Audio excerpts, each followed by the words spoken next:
In total, I'd gathered together 6 Babylons.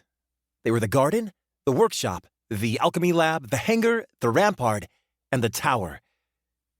Initially, there were 15 mini-robots working in the rampart, but I diverted 10 of them to the hangar in order to give Monica and Rosetta some much-needed aid.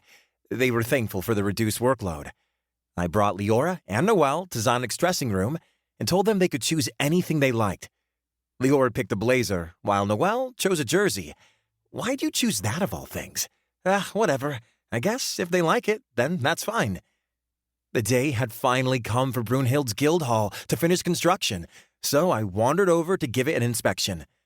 For the most part, the place was ready for a grand opening. It just needed furniture and decorations on the inside.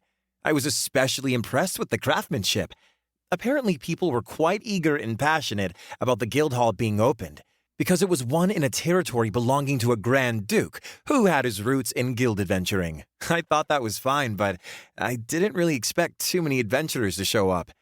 Brigands and monsters weren't common in Brunhild, so I figured most of the quests wouldn't be anything adventurous.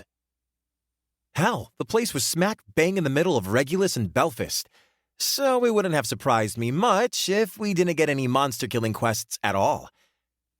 Samsa the Ogre was still hard at work, this time helping to build the nearby bar. Only the bar's framework was built, so there was still a fair bit for him to do. He was much too big to help out with any of the guild hall's indoor furnishing, after all. I suddenly looked over to see Sakura gazing at the construction works. Sango and Kokyo were by her side, swimming through the air. "Hey, nice to see you, darling." Lord. Sakura still hadn't recovered her memories, but I could hardly just kick her out.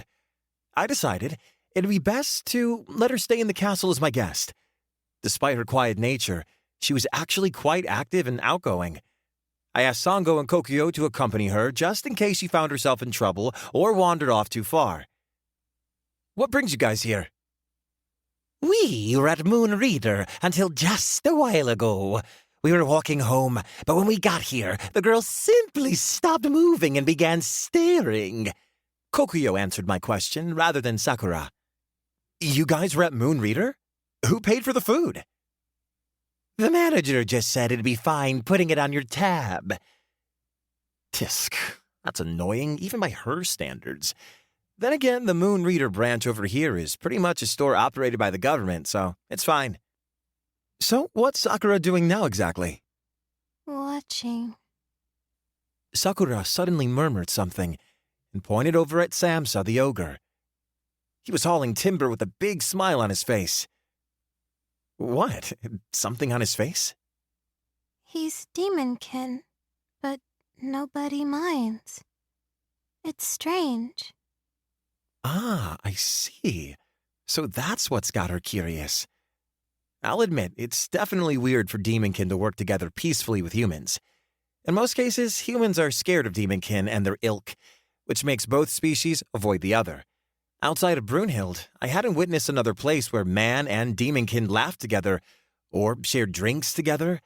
Whenever I saw demonkin in other countries, they were mostly on their own, in the corners of bars and such. Demonkin or not, my country doesn't tolerate discrimination. It's true that travelers from other countries might steer clear of them, but there are even 5 demonkin members of my Night Order. We're quite diverse. This country is strange. It shifts to the whims of its leader. Still, it's nice here. Everyone here wishes to work in harmony together. I got the feeling she wasn't really praising me, but I was happy nonetheless. Well, Brunhild was a rather small country, so it was only natural that everyone worked hard together to make a future. I decided to take Sakura over to look at the agricultural project in the east of Brunhild. Lakshe, the Arane, was hard at work in the fields as usual. She was demonkin too.